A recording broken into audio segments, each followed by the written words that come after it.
အေဇလန်မှာကင်တားမဇလန်တွဲထဲမှာစာတာယူနဲ့ကင်နော့ဂီတို့ဤစိတ်မကောင်းစရာတန်ရောစင်ဇလန်လေးပဲဖြစ်ပါတယ်။အရက်6ပေကျော်မြင့်တဲ့ဒီခွေးကြီးဟာတနေ့ကိုခွေးစာ3လုံးပဲစားရတာပါပိုဆိုးတာကသူ့တခင်ကင်နော့ဂီကအဲ့ဒီထဲကတလုံးကိုခိုးစားတတ်ပါသေးတယ်ဒါကိုစိတ်နာသွားတဲ့ခွေးကြီးဟာအိမ်ပေါ်ကနေဆင်းပြေးခဲ့ပါတော့တယ်လမ်းမှာအဆာငတ်နေတဲ့ခွေးလေးတစ်ကောင်ကိုတွေ့တော့တနာသွားတာနဲ့မြစ်ထဲမှာငါးဖမ်းကျွေးခဲ့ပါတယ်ခွေးလေးအားရပါရစားနေတာကိုကြည့်ပြီးစတာဟာယူတယောက်သူ့တခင်ကင်နော့ဂီကိုတတိယသွားပါတယ်ကင်နော့ဂီဟာလူရှုပ်လူပွေကြီးဖြစ်ပေမဲ့အကောင်းဆုံးຢာတွေကိုသူ့အတွက်အမြဲချန်ထားပေးတတ်သူမဟုတ်လားသူဖမ်းမိတဲ့ငါးကိုအကြီးတချမ်းပဲ့ပြီးခွေးလေးကိုကျွေးလိုက်ပါတယ်အဲ့ဒီအချိန်ကျမှသူတပားကိုကျွေးမွေးဆောင်ရှောက်ရတာဘလောက်ခက်ခဲကြောင်းစတာဟာယူနားလည်သွားခဲ့ပါတယ်ဒါပေမဲ့ခွေးလေးဟာတစ်ပတ်လုံးအဆာငတ်ထားလို့အားအင်ကုန်ခံပြီးလဲကျသွားပါတယ်စတာဟာယူကခွေးလေးကိုတိရစ္ဆာန်စေကန်းစီအပြေးလွှားခေါ်သွားပေမဲ့သူ့ရဲ့ကိုယ်လုံးကြီးကြောင့်လူတွေကမိစ္ဆာကောင်ဆိုပြီးဝိုင်းမောင်းထုတ်ကြပါတယ်နောက်ဆုံးမှာခွေးလေးရဲ့လက်ပတ်ကလိပ်စာကတ်ကိုရှာတွေ့ပြီးလိုက်သွားတဲ့အခါစိတ်မကောင်းစရာအမှန်တရားကိုသိလိုက်ရပါတယ်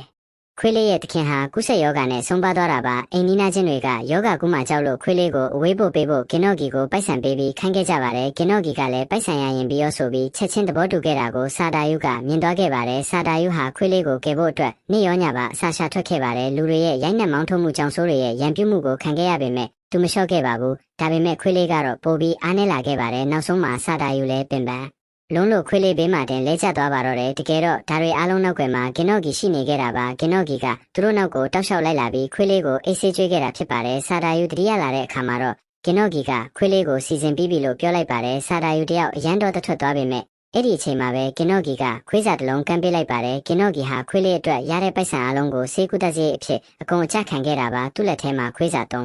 လုံးစာဝယ်ဖို့ပဲပိုက်ဆံကြံပါတော့တယ်အဲ့ဒီထဲကနှလုံးကိုစာတာယူနဲ့ခွေးလေးအတွက်ခွဲပေးလိုက်ပြီးသူကိုယ်တိုင်ကတော့ငက်ပြက်နေတဲ့ပုံစံနဲ့ပဲဂျင်းနဲ့နေခဲ့ပါတယ်ဒီဗီဒီယိုလေးကိုကြိုက်နှစ်သက်တယ်ဆို like နဲ့ follow ပေးပါဦး